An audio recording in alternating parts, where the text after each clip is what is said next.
Hi, welcome to this series of videos exploring the safeguarding features of NetSupport DNA. Here at NetSupport, we work really closely with school counsellors, safeguarding leads, local authorities, and the Internet Watch Foundation, some leading charities, and young people themselves to ensure that the tools we have available to us and for you are relevant, effective, and most importantly, up to date and secure. In this series of videos, we will be exploring all the safeguarding aspects you can explore with inside NetSupport DNA. We hope you find these videos useful. Thanks. Hi, welcome to this section looking at NetSupport DNA. One of the things that makes it really powerful in DNA to find out who your users are, where they are, what PCs they're using, what PCs you have, so forth and so on, comes from this tree view here on the left hand side, and we can view information about our domain, our users, so forth and so on by looking at these different areas here. Now you've got a slight ribbonized kind of area just here with these tabs across the top, so you can actually see all your PCs. You can go into here and see all of your users. So for example, if I go into students here in year 7, I can see I've got two year 7 users, Brandon and Tommy. And when I'm looking at these different students, I can click onto any of these and I can see individually what they've been doing. So I've got 13 new phrases or matches. I can see they haven't printed anything. I can see they've got no web pages open, but they've used 6 applications today. And if I wanted to dive deeper into those things, I can do that very easily by clicking on there, and it tells me the information that I want to hear about Brandon. Equally, I could click on the whole level above and it will show me for everybody in year 7, so forth and so on. So having this tree view here for PCs, users, devices, and any that might have just been discovered is a really simple, easy way to manage and see everything you want to see in any given space. A software which is super useful for the designated safeguarding lead within your school or organisation. There's some great features that help you to keep a really closer eye on those vulnerable students you have within your organisation. So you can do that really simply. You can see that on the left hand side in the tree view we just talked about, I've got a section here that says vulnerable students, and if I go into here I can see there's a bunch of vulnerable students in here. We've got Al Kingsley, we've got a demo example here, and Sue. And as you sort of work through your main directory of users, let's say you've got a student who has now been identified as being vulnerable, you can add those really quickly into that dynamic group by going right click and just choosing the option vulnerable students. From there you'll see that Brandon's now been added into that group. If you were to put someone in there by mistake, you can just right click on them again and just choose vulnerable students again, and it will remove them, put them straight back into their group just here.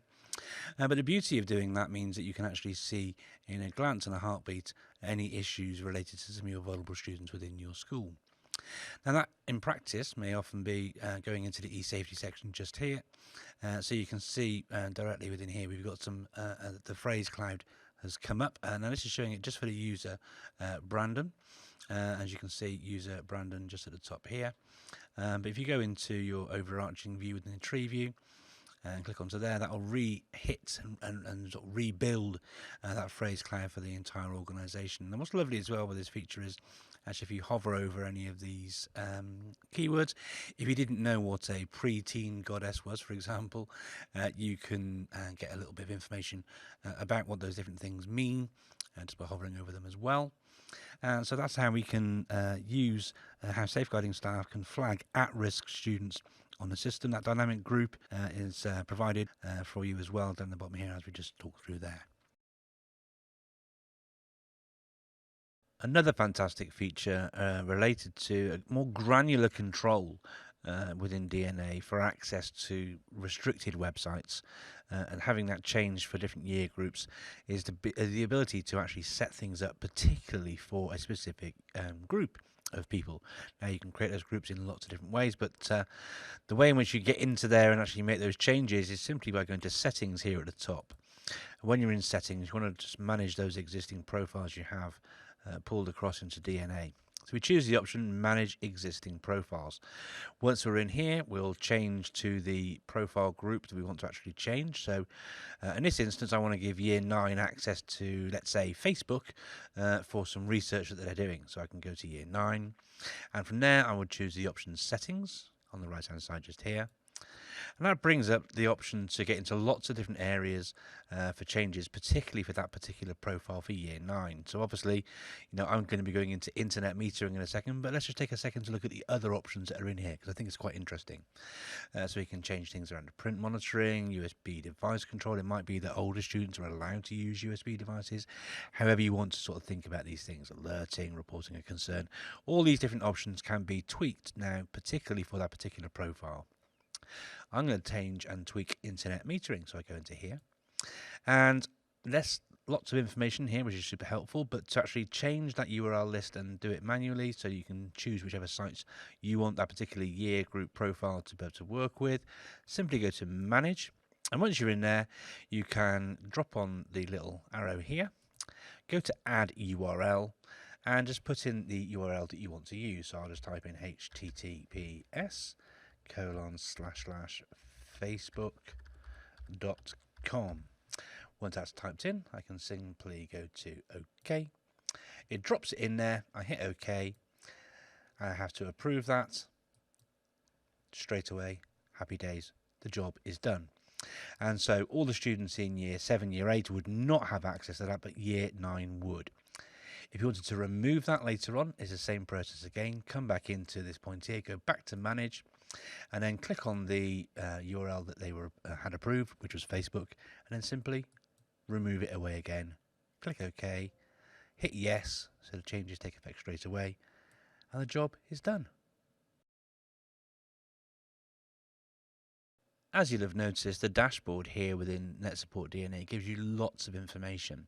I can see, for example, there's been 116 hardware changes, 36 programs installed, so forth and so on. This section is going to explore internet metering. This is something where you can get to see the various websites that children and others within your school have been visiting across the course of any given time period. The internet metering module provides a detailed summary of all the internet activity on each PC by students, including the start and finish times for each URL visited and the active time spent on a page.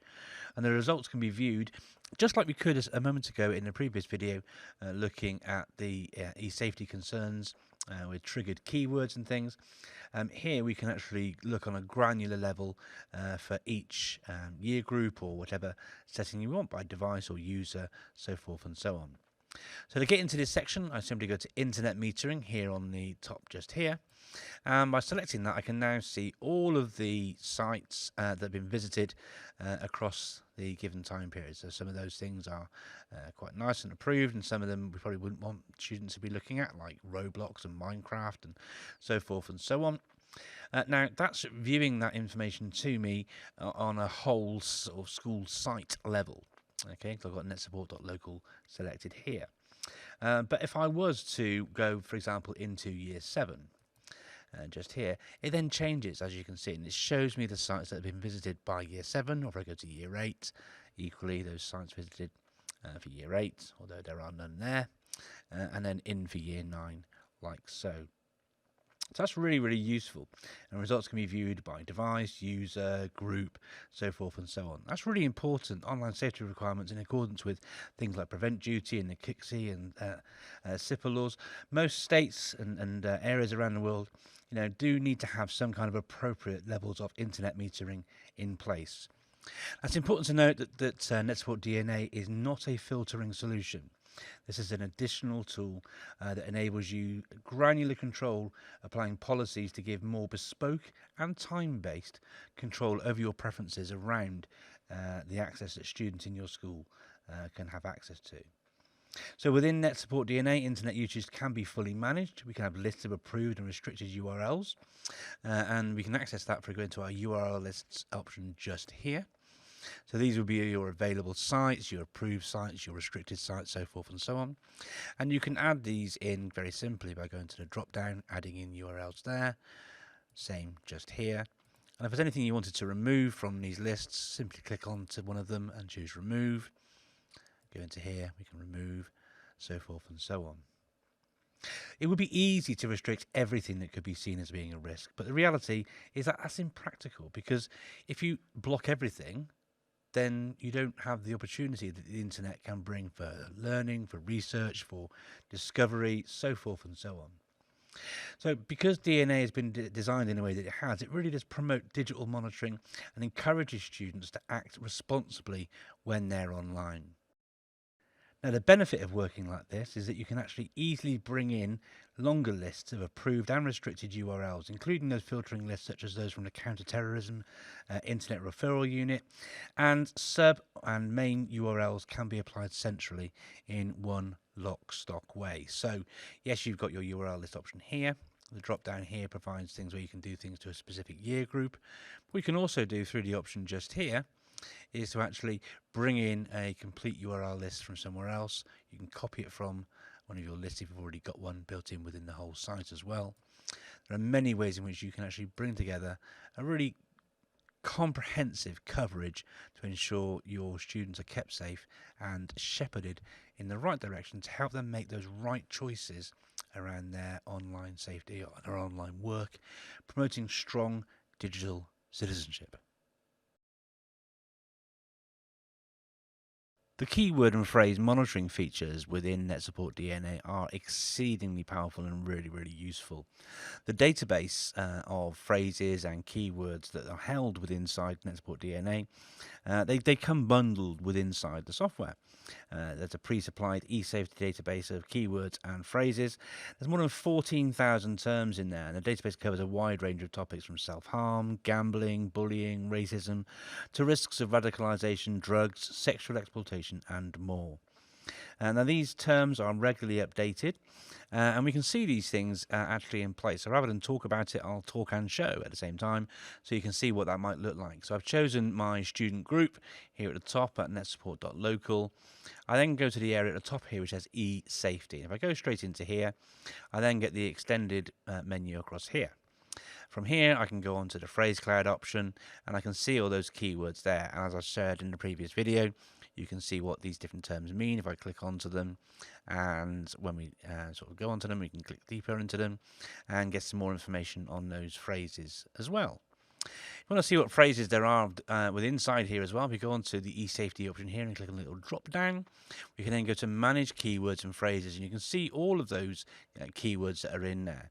Now, what's lovely about this is not only can you get to see all of the terms that are in here, and I'm not going to scroll through all of them, given that there's 14,000 plus in here, but in a world where language changes all of the time, it may well be that you've come across a new word in your work as a designated safeguarding lead or a network manager or someone working within the school.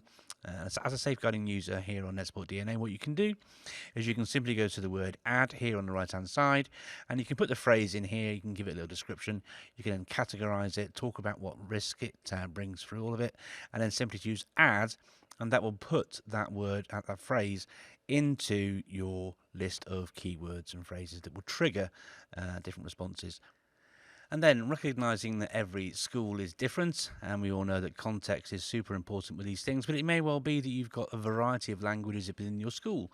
You'd be very pleased to learn that NetSupport DNA comes with lots of different language packs. As you can see, we've got the default English here, but this one's got the German language pack in there. If you want to add some other languages in there, if that's suitable for your setting, simply click on the drop down just here, tick the other languages which are relevant for your setting. So let's say we want Polish, and Lithuanian and Italian and Arabic. Just tick the ones that you want, hit OK just here. You then add those packs directly into here. You can now see the Arabic words in here and so forth and so on. Hit OK, and that will then add all of that. Obviously, if you want to notify agents of the changes, you can do that or not, entirely up to you. I'll just say yes, and that will now affect those changes from here on in. Simple. So you spent some time looking at the phrase cloud already, and as you might have gathered from how I'm presenting it here, it's a fantastic feature that I'm really excited about and love as being a really great feature built into the safeguarding elements within NetSupport DNA. But one thing we haven't covered yet is the ability to actually look at this on a more granular level. Now, at the moment, I've got NetSupport Local turned sort of selected here at the top. That's great, and that gives me an overview of all the sort of triggers and designated safeguarding leads tell me they love this feature because it enables them to see, in a heartbeat, really, really quickly, what the trending topics are, the things that people are looking at most within their actual school. But I wanted to actually sort of dive a bit deeper into this and see what trending topics are within different year groups. Now, in this demonstration setup, we've got year 7, 8, and 9. There aren't many schools which are just year 7, 8, and 9. We'd have year 10, 11, 12, 13, or if we're a primary school, obviously, right through those year groups, Key Stage 1, Key Stage 2. But what I can do is I can actually click onto the year here, and it will rebuild the phrase cloud for me so that I can see what the trending topics are for that particular year. So, as you might expect, Roblox is something which is coming up quite frequently in year 7. But if I jump to year 9, we'll see different kinds of words coming up there. Okay, so that's a great way of being able to do that. Now, the phrase cloud is super useful, and just to reinforce this message, you can actually click onto any of these. And before I click onto any of these, actually, it's useful to notice that you can just hover over these, and it'll explain what these words actually mean. If I click onto, let's say, Stardust, one occurrence, go in here, and it gives me more information. So yes, I know that it's a slang term for cocaine, but it tells me it was actually typed in by Peter, and what they typed, what tool they were using, where they typed it, what PC they were on, what time they did it, what risk index it has associated with it, all those different things. So it gives you that sort of useful contextual information, and you can do so, like I shared, by year group, by devices, by classes, and it's a great opportunity to actually, if we think about Roblox coming up, seen quite large in here. As designated safeguarding lead, looking at this sort of information, this could be really helpful for me to sort of feed through to the head of year 7. If lots of drug terms are coming up, for example, we've got hallucinogens here, we've got, let's see if we've got some more sort of drug-related terms in here. Yes, we've got another one here for cocaine here. So if you find a trending topic within here, this may well be something that could feed through into a year group assembly.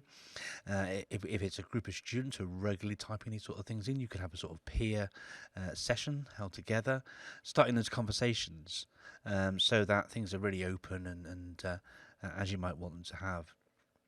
It's important to know and share with your young people as well that these things are happening. Online safety is school-wide, and students and staff need to know that these things are in place to support them.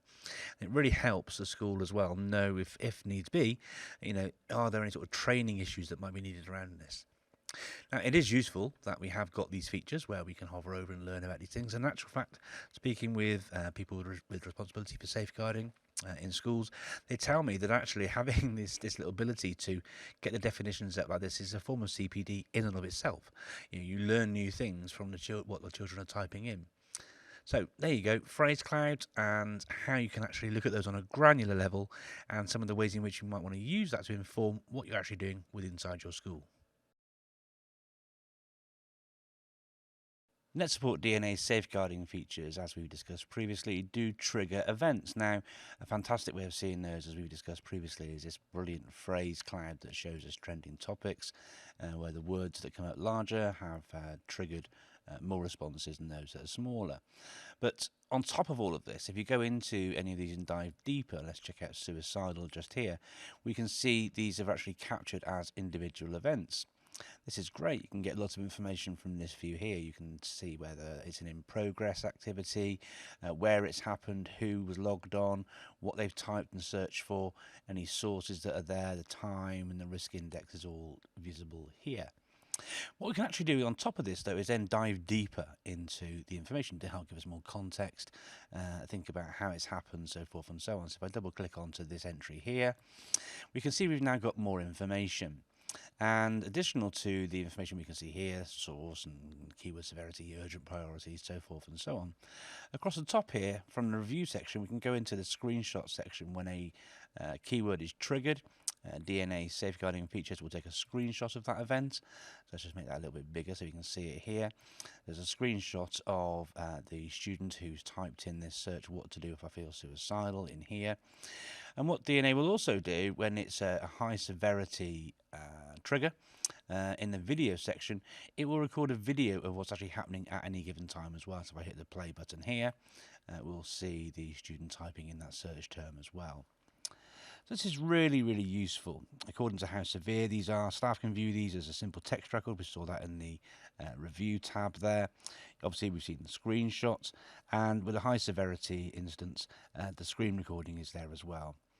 And for all the events, you can review information such as the student name, the device being used, the time it took place, as well as that risk index analysis. This is really useful background information. As we know, all things are contextual. It may well be that we've got lots of these responses and we can see that they're taking place all in the same room. So maybe actually it's something where a student is in a PSHE lesson and they're researching these sorts of things where they can find support if they're feeling a little bit glum and down, compared to somebody who's genuinely looking for support, who is actually feeling suicidal. Using this information, we can contextually then respond in a way which best fits our school, our students, and our circumstances.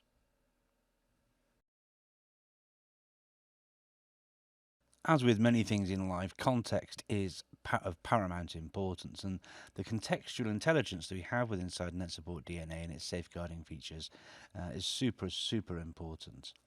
The risk index assesses the context and the history of a student's current activities, the device use, time of day, the websites they've visited in that particular session, the school, the community, and you can even share this contextual intelligence across the entire district or trust.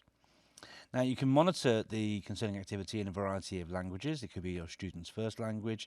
Slang terms are also included and taken into account, which can be crucial intercepting inappropriate communications of young people who can sometimes appear to have their own language. But certainly, working with international schools, particularly British international schools overseas, where lots of students have English as a second language, you often don't pick up those sort of key words in conversation in the corridor, but not to worry, in a digital sense, NetSupport DNA absolutely has you covered. And so you have this contextual intelligence and it gives you this risk index related directly to that. So for example, if I go into unwanted attention here, we've got some information about this. We've got Peter who's typed unwanted attention in here. Well, because it's got a risk index of 15, it's quite low. It's not a repeated thing. Now, it does in the description area here tell us it could indicate a possible stalking or grooming scenario. So important to have a look at these sort of things, but certainly when we compare it to something like, let's say, suicidal just here, we can see obviously the risk index is much higher. It could be something particularly around the fact that this person has actually entered searches around suicide 4 times, hence the reason why the risk index is much higher. All of these things, all these triggers could be something quite dangerous, but the contextual risk analysis here really does help pinpoint those areas which could be of most concern. So the way that risk index works, it looks at these devices and time used and so forth and so on. But the risk, as I say, can increase based upon how often the student sort of repeatedly searches e-safety topics such as suicide. It could be something that happens out of hours, in hours, or in an unmonitored setting such as in the learning resource centre or a library. A high risk index could result from one of these kind of triggers as well.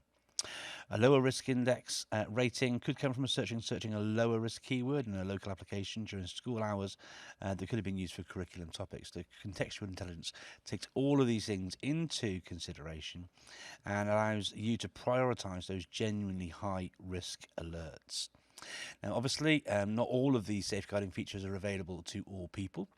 You have special safeguarding users, and you can see who they are up here once you are logged in. And when you are a safeguarding user, you get more ability to dive deeper into the reports and all these things, and we'll cover that later in a further section. But I thought it important to mention that there's a different experience in DNA depending on whether you are in as an eSafety administrator, an eSafety user, safeguarding user, or whether you're somebody like the network manager who uses DNA for other purposes. Another great feature with inside NetSupport DNA is the ability to, around safeguarding, to keep track of events. Now, using the phrase cloud as your entry point, we'll go into this suicidal section here again, click onto here. We can see there's 4 occurrences. But what's lovely is once you go into any of these, let's choose this one here, the third one down, for example.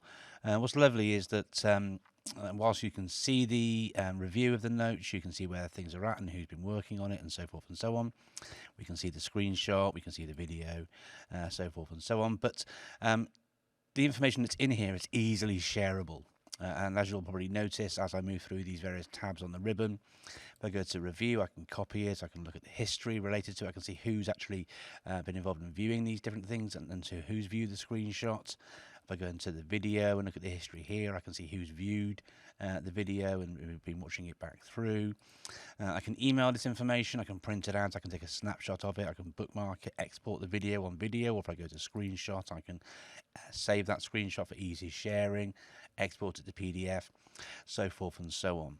So really useful to be able to do that. And by selecting that history option, you can show which console users have been viewing this event. Now, this is super useful. So from things like this through to other areas where I can go through, for example, on tools.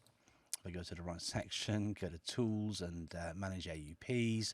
NetSupport DNA really does help give you the information you need around events, and there's evidence from things like inspections, from tracking the AUPs to monitoring the report of concern activities and there's various outcomes. All those archived reports, viewing the safeguarding keyword reports, so forth and so on. Staff can really easily demonstrate a great understanding of the safeguarding topics within their school and provide evidence for the actions, the timelines, so forth and so on, linked to any triggered events. With NetSupport DNA, it's important to note that there are varying degrees of access within DNA depending upon who you are. Now, I'm currently logged in as the administrator for safeguarding, and so I can see everything related to safeguarding. If I'm a safeguarding user, I only see those concerns and issues that are attached to me. If I'm the admin, I get to see most things. But if I go, for example, now into concerns, I'll just on here, go to Home, eSafety, and then concerns. You can see the full list of concerns here, and I can see these because I am the safeguarding administrator. However, if I was the network manager using DNA for my network management jobs, sure, I can see the phrase cloud, like I can see here, and I can go through and I can see some information. But when we have more detail in the concern section, the network manager, the non-safeguarding admin or safeguarding user, would not be able to see all the information here. Lots of these things like the name and the date and the PC and so forth and so on are redacted, so that only the relevant people with the right responsibilities for the particular job of safeguarding get to see that information. So I'm now logged in as a safeguarding admin, and because of that I can now go in and I can view all of these different reports here. Now you'll notice I've got a status here as new, status here in progress, and I can use this feature here just to sort of close them down so I can see them in a really quick and easy filtered way, so I can see all the closed activities here, all the in progress ones here. I can see who has been reported to and who's dealing with it, and you can see the follow-up notes here. So spoken to Matt, he's told me who the bullies are, so forth and so on. Great place and space to sort of keep all that information directly in there. So as the admin user, I can go into any of these. I can scroll across and go to the plus symbol just here to the right of the entry. I get more information in here. I get the concern text in here. I can put any notes I want to put in here. I can tick if I've notified parents. I can change the state from in progress to closed. I keep it on in progress. And that's where we can pop all the various bits and bobs that we need to in here. If the student hasn't added extra information, such as their tutor group or their year group or other things related to that, then we can use this place and space to do all of that. And when I go on to OK, that will then be all sorted with those various parts that I need to include in there. So all new triggers are highlighted as being new, and when staff are reviewing them, like me as a safeguarding admin, I can mark it as progressed and completed. We've just seen that. Each status, as you can see, has a different colour code. So we've got the sort of pink colour for the new, the blue for in progress, grey for closed. And users can filter this view so it only shows certain statuses, and we've seen that with the concertina effect here, just hiding things in and out. Now this is really helpful and really useful to members of staff who have responsibility for safeguarding to keep track of which ones need reviewing, and let supporting staff know where to pick them up if others are on holiday or any of these sorts of things. Now bear in mind that we have the safeguarding admins and the safeguarding users. Okay, so the admin would get to see everything, whereas if I was a safeguarding user, in this view here for concerns, I would only be seeing those results that would have triggers and concerns and reports which are highlighted to me. So within NetSupport DNA, there are two main types of users. You have your network managers who use DNA for all the amazing things that DNA can be used for managing devices, deploying resources, so forth and so on. But then you can have your safeguarding users, of which I am one of them. So when one of the great things that you can get with NetSupport DNA around safeguarding is the ability to report a concern. Now, there is an option inside here, which I'll go through in another section, where teachers can report a concern themselves. A concern has just come in. So I can access that. If I'd been quick enough, I could have clicked on it and taken myself through to that notification. Alternatively, though, I can go to the concerns option here on my toolbar. You might not see that straight away. You need to make sure you're clicking on eSafety just here to get the full menu up on the right-hand side. But click onto concerns, and I can see that KTH has just reported that she's being bullied online and at school in maths of all subjects. So I can right-click on here, I can view that, I can add some notes, I can attach a document, I can print it out, I can reassign it to somebody else, I can archive it if it's actually dealt with. But let's go into view for a second, and I can see where it happened, who it was, who it's been reported to. I can save and share all that information. And obviously, if a child in my school is being bullied, that's something that I want to speak to that child about. Maybe it's an issue in a particular lesson in here. She's mentioning maths, so I can speak to the head of maths or her maths teacher and try and sort of unpick and dig deeper into the issue and find out actually what's going on there. Another really helpful feature inside NetSupport DNA's safeguarding features is the ability to reassign tasks and users related to a particular concern. Now, that's useful if somebody's off sick or someone's on holiday.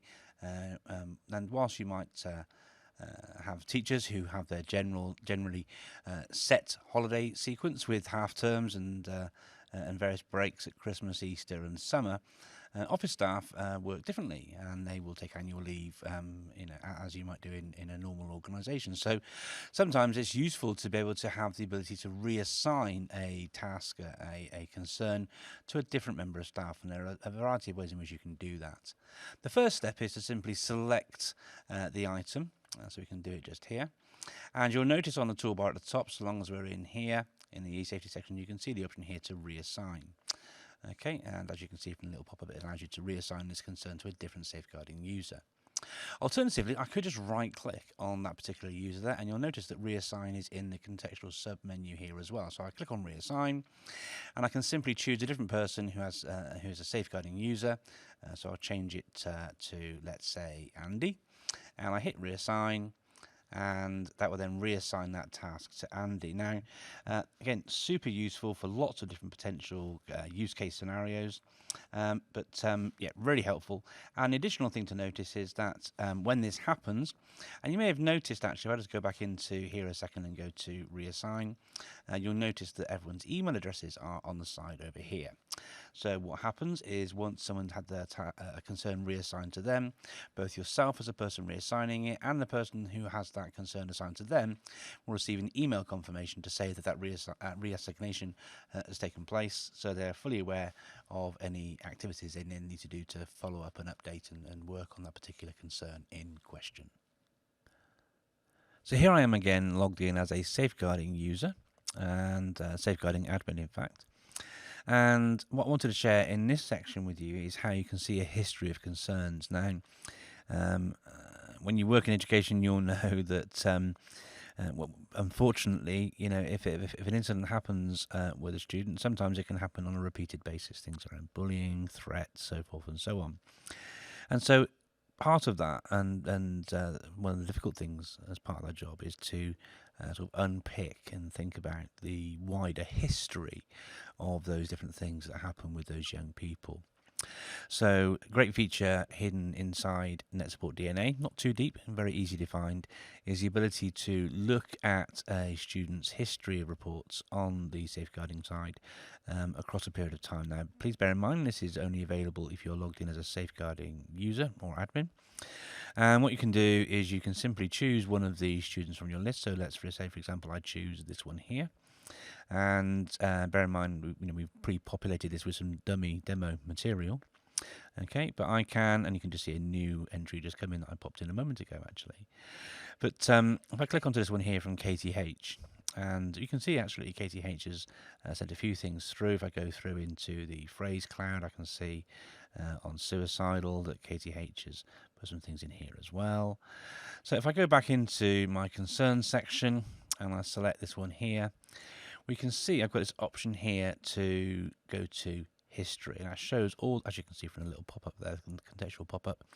It will then show the history for that particular user. And what's really nice about this is that we can then see it in this calendar view, and we can view that by day, week or month, or just on today.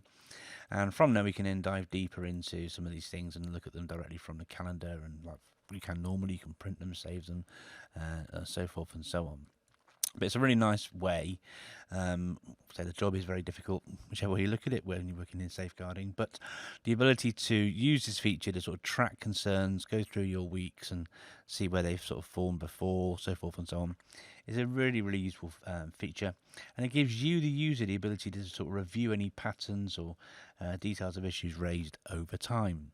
So just to repeat how we do that, we simply choose one from the list. So let's say we'll choose this one here now, Matt. Okay, and I will then simply go to history at the top, and it would then show, and it's not here for quite some time, so I might not see that on the scrolling. There we go. So we can see any sort of repeated history there. So clearly there's no real history there from Matt, so not something to worry as much about perhaps as it was with that other student. Go back onto here, choose history. You can see 2 in 2 days. That's starting to be a worrying trend. So tomorrow I might be thinking, crikey, I hope that Katie doesn't put some more stuff in there. But again, gives you that opportunity and the option to keep on top of and track and monitor any progress related to a particular individual.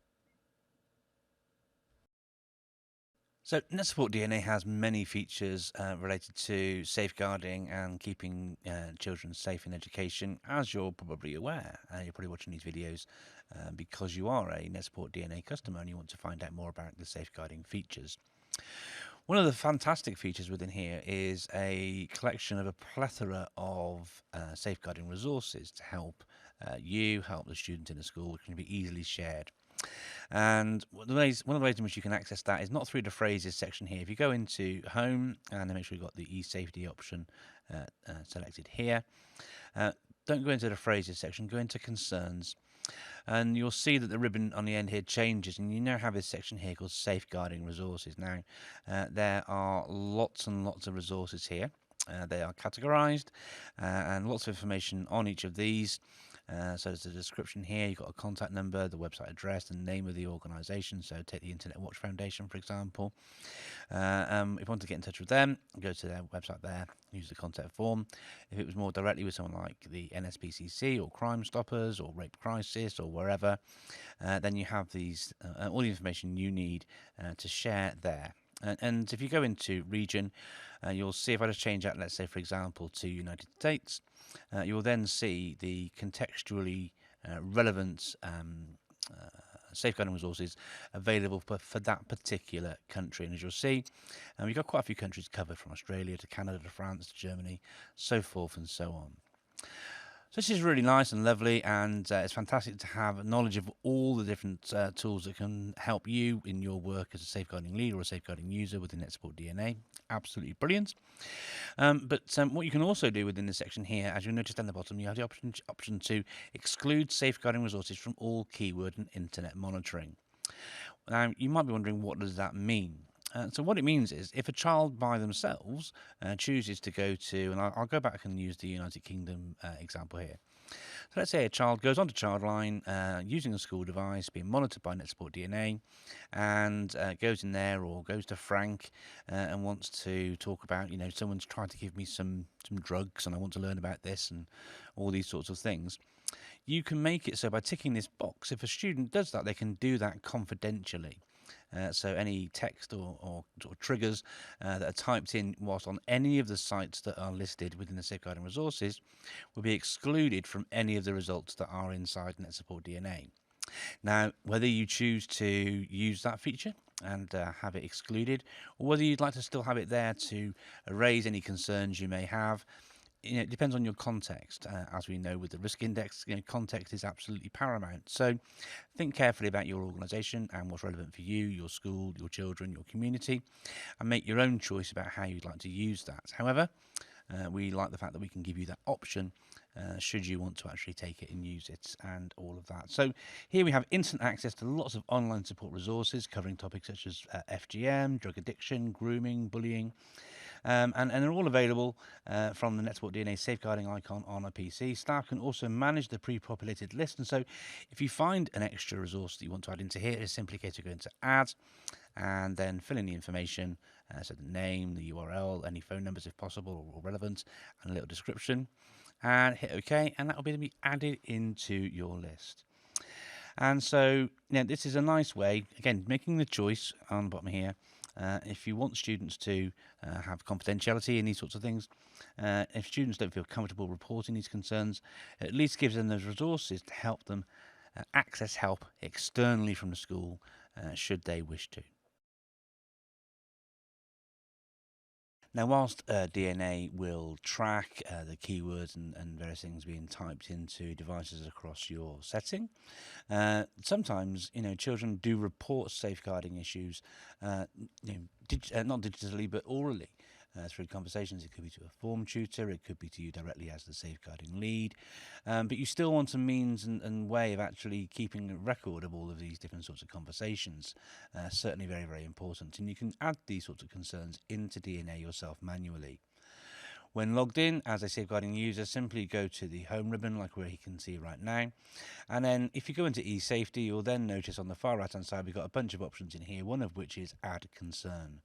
So you can go into add a new concern and you can pop in the things that are concerning you. You can put your name in there and change date and time to when it happened, any relevant documents or other things, photographs of bullying examples, which could be in notes or other things, can be popped in there and saved by going to the browse feature. And then you could then select who you'd actually like to make the safeguarding concern sort of related to. If you've divided up how you deal with different things, it could be different people working different days of the week, could be linked to the severity of the claim, so forth and so on. When you've finished and you've filled in all the information, simply hit add, and it'll add it to the list of concerns that you have within your concerns area just here. That's really, really helpful because not only does that help stop any incidents recorded on bits of paper from going missing, but it helps prevent the concern from being forgotten about or not being reported or recorded correctly. We would always advise that you do these things in a timely fashion so that when the things are fresh in your mind and you've made some notes, tell, explain, describe, following the TED sort of procedures, those kind of things, it's a really great way of getting the information to one safe place and space where all those who are, we're all as educators thinking about safeguarding as being high on our priority list, but when you are managing and leading on these sorts of things, what you really want is a nice place where you can keep all of these things together in one safe place and space. And so by using the Add Concern button on the Safeguarding Navigation tab, you as DSL or counsellor can use this method to quickly transfer, record any paper-based concerns into DNA. As I said, you can then sort of select which member of staff you'd like to report the student's concern to, and that will enable that person to then track the concern, reassign it, and record any follow-up actions directly from within inside NetSupport DNA.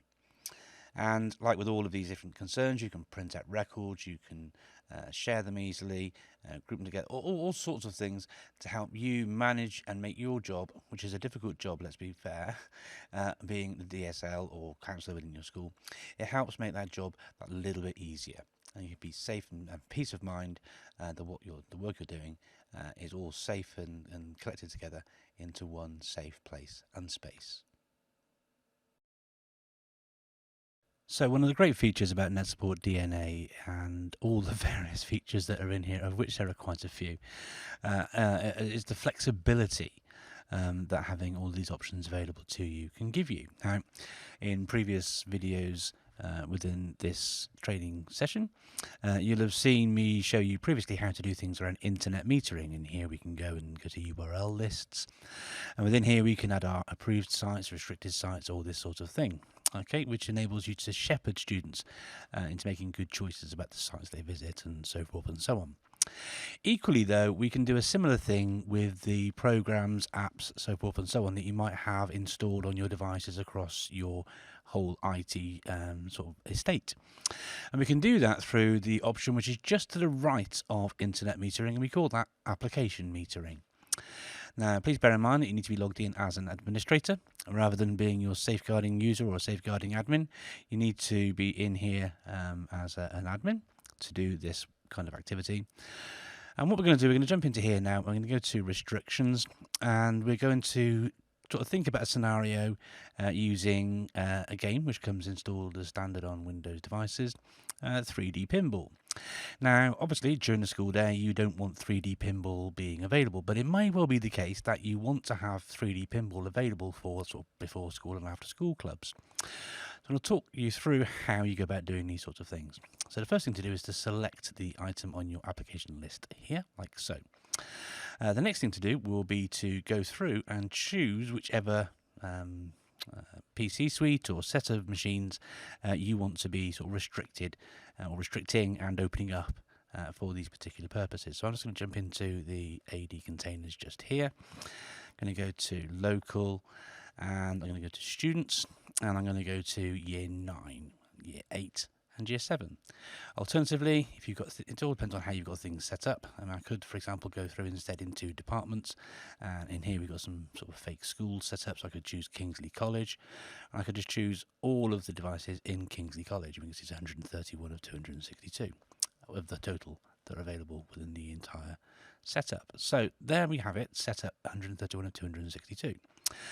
The next thing we need to do is to make that restricted. So we'll make it restrict all, and that's going to change the icon from being the little tick box we can see just here to being blocked with the shield and the little black cross in the middle. So let's say your before school club runs from 7 till 8 a.m. So we can just click onto these bits here, and that changes that to unrestricted. And let's say your school after school club runs from 3:30 till 5 p.m. So unblock there. And that's all we need to do, except for one more final thing, which is to hit OK over here. And it tells us we've changed the application restrictions. Do you want to apply this change now? Yes, please. And that's now set up. Now, you may well find that it comes up with an error and it says that you can't do that. Now, often the reason why that is the case is because your settings, so I'm just going to go through to settings on the ribbon here. And I go to manage existing profiles, and I'll choose the global default profile. I'm just going to go to settings just here. And this is where we can get to lots of settings around those particular users. I'm going to go to my application metering, and I'll just jump back a second actually, close that. You can see if I go into settings here, great. And we've got restrictions enabled is turned on. We can see that on just here, look. Now if I go through, it may well be that across the whole of your organisation, you've got restrictions turned off. So if you find when you try and do that thing like I've just done there a moment ago, where I've set up 3D Pinball for use before school and after school, and then it doesn't work, best suggestion would be to come through to here and make sure you have this set to enable. And once you've enabled it, hit save, and then go back into the application metering and just do it again. And that should then sort that out for you. If that doesn't work, please do get in touch with NetSupport technical support, and we'll be very happy to help you get that sorted. Our fantastic support team is always available to help you with that. But hopefully that will explain how you can do the application metering, and if it doesn't quite work for you straight away first time, how you can actually go about fixing that and solving that problem should you encounter it. Having been a head of department for computing and had lots of roles and responsibilities in schools around the safe use of technology for more than 20 years, I know the importance of having acceptable use policies. The thing is, with an acceptable use policy, though, same goes for staff as well as students, to be honest. It's very easy to forget the various terms and conditions that colleagues and pupils and students subscribe to. And so, helpfully, built into NetSupport DNA, we do have some acceptable use policy strategies to support the correct use, shall we say, of technology that you would prefer to have within your organisation. Sometimes that can be about agreeing to only visit educational websites or treating the hardware with respect, or under COVID times, sort of making sure you agree to clean the keyboard afterwards, so forth and so on. Lots of different sort of case scenarios for reminding people of what they've agreed to in the AUP they might have signed at the beginning of an academic year.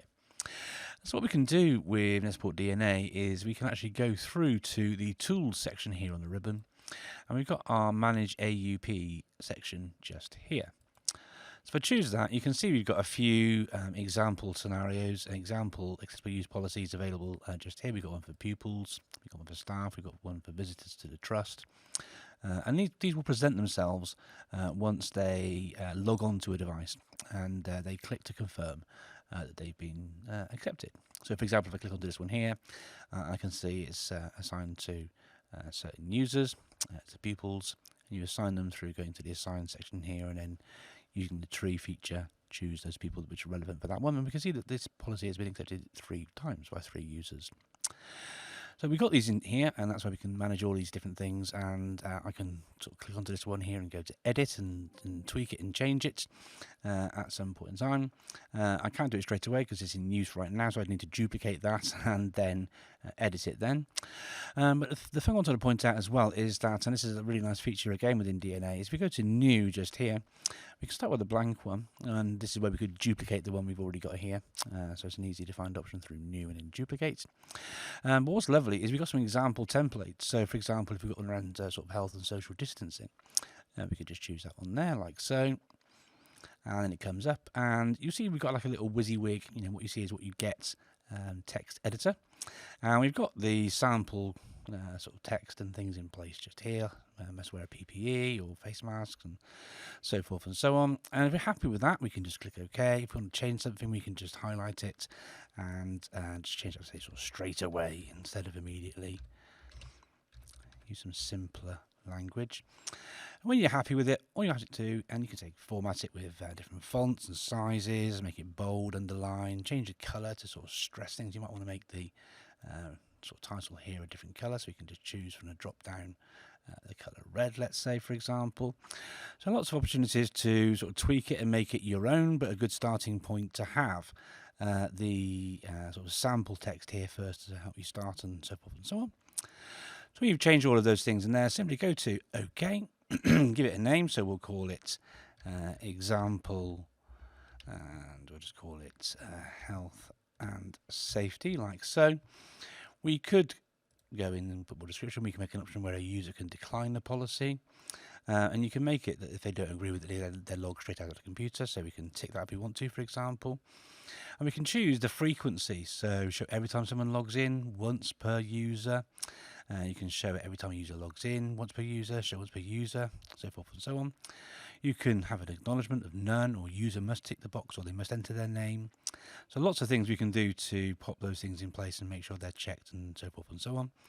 And then you can also tick a box at the bottom here to log the user out if the policy is not acknowledged within 5 minutes. So make the choices that you want for your organisation, and when you finish, simply click the OK button just here, and you'll see that's now in place. Then the final part would then be to assign that. So if I go to assign, and then just like we did before, let's say I wanted to assign it to Kingsley College, tick the box there, hit OK, and then all the users within that particular setup would have to accept that policy upon log on. And that is how we do AUPs. It's really flexible. It gives support for delivery and tracking of AUPs across your school or your multi-academy trust or your district. You can apply it to not just people, but to devices. So it could be an AUP for, let's say, an exam room or a library or something like that. It also supports multiple policies for separate staff and students, and there's some templates in there to help you as well. The full tracking and exception reporting is provided. And one of the things that I particularly love about it is supporting students about the role they play in ensuring their own online safety, that whole sort of digital citizenship message. So it really empowers them to, be involved and recognise the rules and then try and adhere to them based upon the AUP that's shared with them when they log on to their machine. One area to be mindful of is the issue around false alarms. And whilst the contextual keyword triggering within NetSupport DNA is absolutely superb. It doesn't provide for specific context all of the time.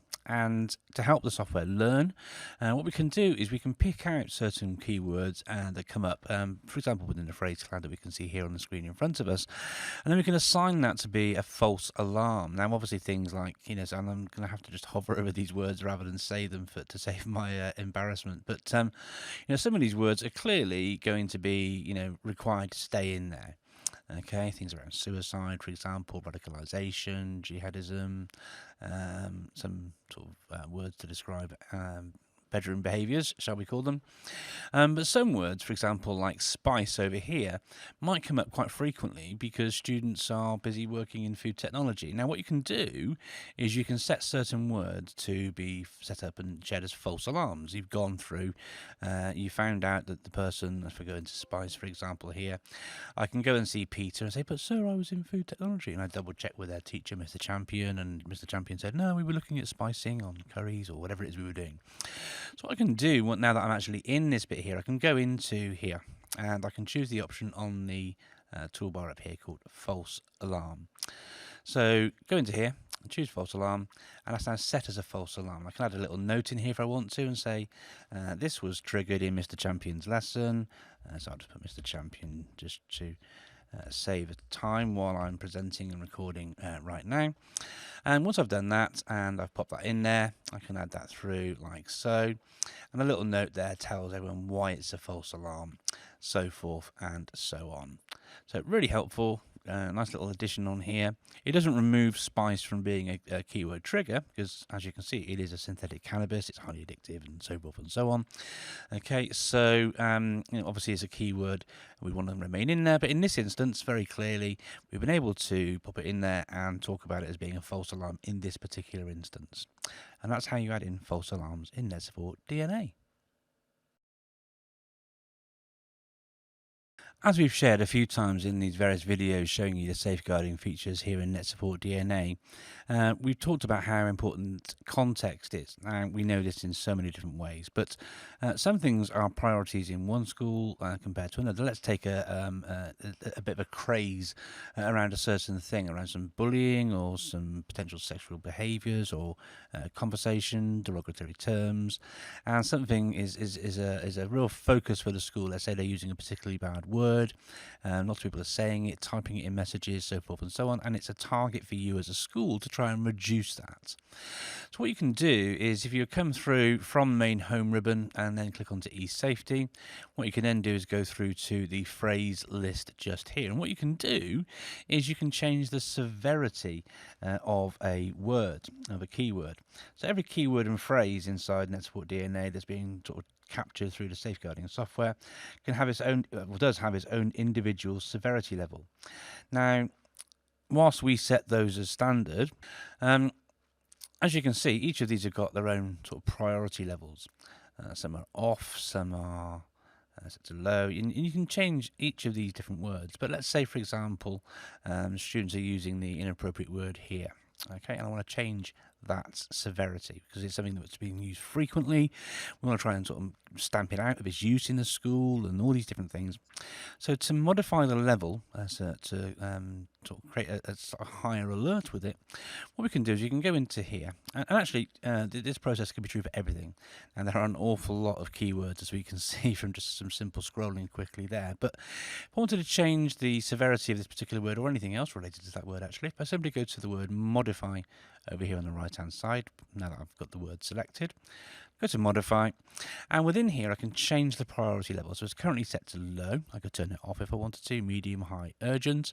And so what I can do is I can click on urgent, and then what I can do is, and what these icons here represent basically is what will happen when that happens. So it's recorded, it sets an alert, you get an email, it'll take a screenshot and record a video of it actually happening. So that's gathering lots of evidence to help you have a conversation with any children or colleagues, hopefully not colleagues, who make the mistake of using that word in whatever tool, whatever it is that they're using, so that you can keep a really close eye on that. When you're ready to change it, you simply go to OK, and you'll see now that that's been set to an urgent rating. And that's how you set it up. The final thing to do would be to just simply click OK, and you then notify agents of these changes, and agents will pick up those changes next time they connect to the server, but it should happen just automatically for most instances. Hit yes, and now any time that word is typed into any of the devices within your setup, it'll be flagged and triggered at the level that you've now set it to. And as I said, you can do that for any of the words which are in there, in a very similar way to which you can then actually go in, like I shared earlier, about how you can actually add in your own words, simply by going to the phrase list option here, going to add, and then typing in the phrase and the description and the category that you feel it should be going into. So that's how you can manipulate and change the severity level of keywords that you have set up with inside NetSupport DNA. As I've shared in a few of the videos that you've had the opportunity to view around the use of DNA, NetSupport DNA, you'll have learned that you can do things like exclude certain keywords for monitoring. You can also increase or decrease the severity. One of the great things, I mean, we've mentioned context an awful lot during the course of these various videos on using NetSupport DNA, but the one area we haven't sort of dug deeper into, and we have a little bit looking at how we can sort of set time zones for different access to different things. For example, we saw that before in application metering, where we allowed the 3D pinball game to be available for sort of preschool club and before school club, breakfast club sort of activities, and after school club activities. But it may well be that you want to exclude some tools, some programs, some apps from keyword monitoring. So let's say, for example, next Wednesday afternoon, period 5 is the regular whole school PSHE session, where every child goes off and has a PSHE session with their tutor. And during that session, next week as PSHE coordinator that you're going to be covering suicide. So lots of words are going to be typed into PowerPoint. Students are creating these presentations on suicide and sources for help and all these different things. It doesn't have to be suicide. It could be any activity which is going to sort of be full of sort of trigger keywords. But because that would happen in PowerPoint during period 5 on that Wednesday afternoon, to avoid and to safeguard DNA itself from lots and lots of false triggers, because all of your learners are actually studying that thing at a particular point in time, what we can do is we can actually make it so that that particular tool isn't monitored for keywords. So to do that is really simple. To do that, we simply go into settings, and you might think you might go into application metering. You do not. You need to go to settings, and from there you'll need to go to here into manage existing profiles. Choose the profile which covers the deployment that you're trying to sort of configure and work upon, and where you're trying to exclude PowerPoint from that list. So you simply then go to where it says settings, just here. And that brings up lots and lots of options here. Now, you may again think you're going into internet metering. You're not. This is about phrase monitoring, these keyword triggers. So if you go to phrase monitoring, just here, and then within there, you can see you can ignore certain applications when monitoring phrases. So we want to choose a particular application to not be sort of tracking things that are being typed into that particular tool. So what we need to do is simply go into where it says application lists, just here on the right hand side. And from here you can already see the applications chosen to ignore. Lots of Adobe Acrobat DC just over here. But I mentioned we were looking at PowerPoint, so if I simply just type in PowerPoint into here, it should take a second, and we can then see the various PowerPoint tools that are there, and there it is. So simply tick PowerPoint like that, and you'll see the various instances of PowerPoint that might be available across your deployment. It's in the applications to ignore section. We can see it's in the application list excluded apps. So we simply now just go to OK, and then we need to save that and close that. And that is how you can choose to exclude certain applications from monitoring, which can significantly reduce your occurrence of false alarms, particularly when a class or a group of classes or a whole school, for example, might be typing in words that might, under normal circumstances, create triggers and need investigating and all those different things. And that's how you do it. There are many ways that NetSupport DNA has you covered, but when you're thinking about a much larger instance of DNA deployments across maybe a multi-academy trust or in a large secondary school, or even if you wanted to, actually you can do this in a much smaller school where you want certain users for different year groups to only have access to information within DNA which is relevant to a particular type of user. What you can do is you can make it so that rather than having all of the options available, so if I just go into NetSupport Local here, for example, I can go to students, I can see all the years here in my little school, okay. But if I'm a head of year 8, if in my school I want to give my head of year 8 access to sort of monitor, manage, track all those different things for students in year 8, for head of year 8, then that person doesn't need all this extra information. And it could be confusing, it could slow processes down, it could make their job more difficult, they might end up looking at the wrong thing, so forth and so on. So what you can do is you can set up a specific user for that head of year role, as an example.